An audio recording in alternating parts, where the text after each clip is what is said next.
महकता मुँह ताहर मावेले ना पानी, महकता मुँह तोहर मावेले ना पानी। चेहरा झाट नया नेचुरल ब्यूटी बानी, चेहरा झाट नया नेचुरल ब्यूटी बानी।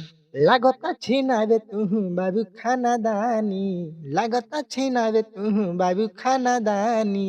चेहरा झाट नया नेचुरल ब्यूटी बानी, चेहरा झाट नया नेचुरल ब्यूटी बानी।